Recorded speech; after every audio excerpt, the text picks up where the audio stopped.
زمرد دکان زموږ داسې روان دی چې د دې پیدا سواد ته خو نشته وفاق کې راته پته نشته چې وفاق کې شته که نشته زمرد دکان یو داسې اساسه ده زموږ د سواد چې لکه دا چې بچي په دې باندې صحیح کېدی نو بچي ته به نن بنګله مو او ګاډی به مو هر څه به ولرو اوس به په غلا خوړلی کېږي د هغې ټینډر نه کېږي که د کابل څه موضوع دی او که د سواد دی او د هغې کې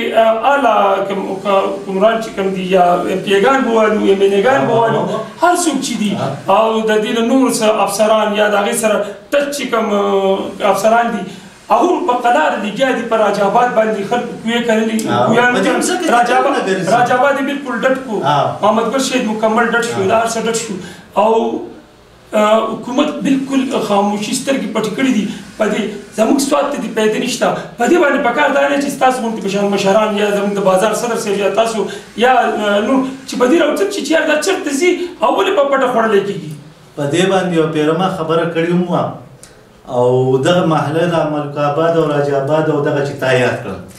یقین په خدای وکړه چې د هغې ویزټ ما وکړو لکه یو سړي یو کور اخیستی دی تالی لګولې ده د بهر نه ټیک شوه لاندې هغه کوی کړی دی په دې مینګوره کې پکې ګرځي ته پرېږده راج آباد خواجه آباد هم پرېږده او لاندې پکې ګرځي نو لکه دې کورونو والا ته خو پته نه لګي نو دا کورونه دا ټول کورونه چې دي دا ډډ شوي دي دا که نن راتاو نشي سبا به راتاو شي دا به ته وینې او دا ورته زه د دې کیمرې په دې سترګې ویم که دا کورونه راتاو نه شو جو بیا وایي لکه ته اوس مطلب دا دی یو ځای ډډ کېږي تقریبا کم بیش آبادي ده د سواد او په اربونو روپو زمرد د ورځې راوځي او خرڅېږي او پاکستان نه وځي بهر ملکونو ته ځي ولې دې زموږ سواد ته پیدا نشته ولې زموږ د ځنګلاتو نه پیدا نشته ولې چې زموږ سره کومې خزانې دي ولې پیدا نشته مسله سره زموږ مشران غله دي یا زموږ دا کوم چې افسران په دې ناست دي دا غله دي دا ټول غله دي په دې کې یو سړی روغ ماته پکې روغ سړی وښیه په دې کې روغ سړی شته د چپړاسي نه والا او د پي ایم پورې ټول غله دي که نه دي غله چې کم سړی راځي زمرد کمیټې کې چې اوس تاسو چې کوم لیز دې ته بیا ویلی شي اکشن جدا دی زمرد دکان بیا په دغه کورونو چې تاسو جنازو جماعت د په دې باندې بیا په غرونو لیز کړي دې ته غر وایي هغې دپاره لیز کړي هغه لیز زموږ نوم ناخلي خو زموږ د دې ایم پي لکه اوښې کې یا به سانډو کې یا هغه کړی دی ټیک شو هغه ته دې پیدا ځي بیا زمرد دکان چې دی هغه کم ټیکهداران چې دي مخکیني د دې نه مخکې هلې بیا دې په پټه پټه یې خوري حکومت خاموش دی د دې سره چې کوم دغه اداره د نوم یې منقضیه نه وتو دا معدنیات والا بالکل خاموش لکه اوس هم غله دي که نه هغو ته یې څه میلاوېږي بالکل هر شی چې لکه په سواد کې دومره غټه خزانه د سواد د خلکو پرته را او پټه خوړلی خبره کټ کوم زه تا ته یم د دې لا نه اکشن نه دی شی شی دی نه ولې شوي ده په کسې پاتې کړي په کس نو دا کار ولې سټارټ دی زه تا ته دا خبره کوم دا پکار ده چې بند ویل هر څه خپل ځان پوهې که نه نو زه خو تا ته دغه وایم افغانو کې پټ کارونه سټارټ دي انتظامیه بنده ده دې له راځم چې ستا انتظامیه په بایپاس کې زګونه ورانې ټیک شو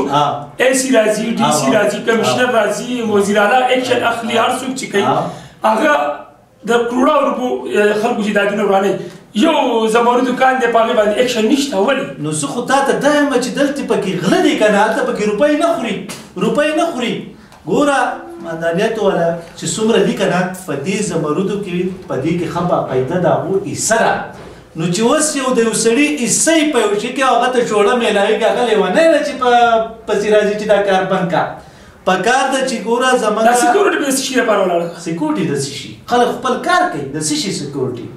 کم نه ما خو نه لیدلی نو په دې ستاسو کار نه چې لاړ شي او وګوره چې داسې ګوره زه خو لاړم لس پېرې لاړم خبرې ته غوږ کېږده خو دا خبره چې ده دا هلته کمشنر سره کول غواړي بیا د ډي سره کول غواړي چې یاره دا غیر قانوني چې ستاسو خبره منم چې پکار دی د کمشنر سره وشي ډي سي سره وشي د اے سي سره وشي وزیر اعلی سره وشي ایم این اے ایم پي اے سره وشي خو زموږ عوام هم ودرې زموږ د سواد عوام په څه پوهېږي ځان یې بالکل ځان یې بالکل نانګاره ګوره دا د سواد خزانه ده دې کې د سواد د بچي حق دی بالکل هغه حق چې ځي یو ځای ته بل پوهه یې کړی دی په دې او دومره تالی ورته د بهر نه ورلګولې ده یو سړي ته دا پته نه لګي چې یاره په دې کې دننه څه کېږي که نه زه تا سبا بوځم نه زه تا سبا بوځمه او دغه کورونه دا کم چې تالې ورته لګېدلې په دې کې ښه جوړ کویم دی او کم طرف ته به کې ګرځي تا ته پته شته په ګرین چوک سوراب خان چوک او یو ځای او بل ځای دا پکې دنده ګرځي لکه دا نه ده چې یاره قد داسې ګرځي لکه دا موږ چې دا پاس بني ادم ګرځو وروره دا زمرود دی راوباسي او بهر ملک سپلای کوي راوباسي او بهر ملک سپلای کوي نو دا غر دی دا غر په دې دی ما ته وګوره زما خبره سپینه د دې کارخانې ویوړې میلیونه ویوړل دینار سي ویوړل زموږ د زمرد دکان پیسې چرته سي زموږ د زمرد دکان پیسې حکومت لزي که د دې معدنیات والا خوري که دا څه حساب کې د دې تاسو له بکار نه مشران ته تاسو کوي چې دا پیسې چرته سي نو زه خو به ما خو تا ته ووایي چې سبا به زه کمیشنر سره پکې هم کښېنم ډي سي سره پکې هم کښېنم که هغو پې اکشن واخیستو خو ټیک ده که اکشن یې پې وانهغستو نو بیا د راج آباد ملک آباد خواجه آباد او غیره وغیره چې څومره دي دا ټول به راوباسمه او یو مضبوطه درنه به ورکوم بیا به پکې لکه دغه نه وي ځکه چې ما ته دې د زمرودونه څه پیدا ده ما ته دې څه پیدا ده تا ته دې څه پیدا ده بل ته دې څه پیدا ده ته اوس پردی کور ډډې وروره دا سبا ورځې راته وشي په دې کې خو انسانان اوسي په دې کې وروره زموږ خویندې میندې اوسېږي خو زه تا ته دا خبره کوم چې د ملک آباد راج آباد خواجه آباد دا خلک چې په اتفاق سره زما سره راوځي که نه او چې دا کار مې پې بند نه کړو که نه زه به دا سیاست مهرباني د پروګرام ټیم زموږ سره ختم دی خپل کتونکو نه سوال کوم چې د زمرد دکان سټارټ دی او کار پې کېږي زموږ د سوات 25 لاک آبادي را د دې پیدا دې ته نشته که شموزو کان دی د هغې پیدا د سوات خلکو ته نشته بایپاس کې خلکو ځان له اوټري کورنري کړي حکومتي ورانۍ نو پکار دا دی وزیر اعلی صاحب ایم پی آی صاحب ایم این آی صاحب کمشنر صاحب ډي سي صاحب ستاسو نه زه اپیل کوم او سوال درنه کوم